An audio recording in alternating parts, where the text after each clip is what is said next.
শাকিব খানের প্রিন্স সিনেমাটি আসন্ন ঈদ উল ফিতরকে সামনে রেখে শুটিং শুরু করেছিল টিম। এই সিনেমায় শাকিব খানের বিপরীতে থাকার কথা দুইজন নায়িকার। একজন নায়িকা হিসেবে তাসনিয়া ফারিন ইতোমধ্যেই নিশ্চিত, কিন্তু সমস্যা তৈরি হয় দ্বিতীয় নায়িকাকে ঘিরে। কিছুদিন ধরেই শোনা যাচ্ছিল কলকাতার অভিনেত্রী জ্যোতির্ময়ী কুণ্ডু নাকি যুক্ত হচ্ছেন এই সিনেমায়, কিন্তু হঠাৎ করেই তিনি নিজেই একে গুজব বলে উড়িয়ে দেন। এরপরই নতুন গুঞ্জন, কলকাতার নায়িকার পরিবর্তে এবার নাকি দেখা যেতে পারে দেশীয় জনপ্রিয় অভিনেত্রী সাবিলা নূরকে।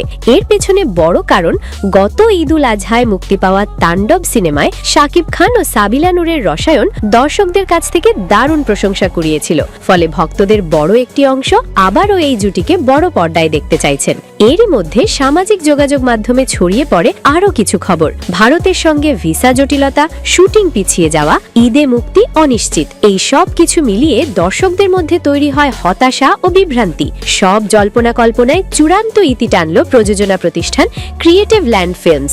তাদের স্পষ্ট বক্তব্য, প্রিন্স সিনেমা নিয়ে যেসব কথা ছড়াচ্ছে তার বেশিরভাগই গুজব। তারা আরও জানায়, সব প্রতিবন্ধকতা কাটিয়ে টিম এগিয়ে যাচ্ছে। মঙ্গলবার 6 জানুয়ারি শুটিং শুরু হচ্ছে। সময় মতো ফার্স্ট লুক ও পোস্টার প্রকাশ করা হবে। এই ঘোষণাটি সামাজিক যোগাযোগ মাধ্যমে শেয়ার করেন নির্মাতা আবু হায়াত মাহমুদ নিজেই। প্রিন্স সিনেমাটি নির্মিত হচ্ছে 90 দশকের ঢাকা শহরের আন্ডারওয়ার্ল্ডের গল্পে। ক্রাইম, অ্যাকশন, ভালোবাসা আর ইমোশনের দারুণ মিশালে এই সিনেমার প্রথম পোস্টারই গত বছর দর্শকদের মাঝে ব্যাপক আলোড়ন তুলেছিল। সবকিছু ঠিক থাকলে আগামী ঈদ উল ফিতরেই বড় পর্দায় দেখা যাবে শাকিব খানের প্রিন্স অবতার।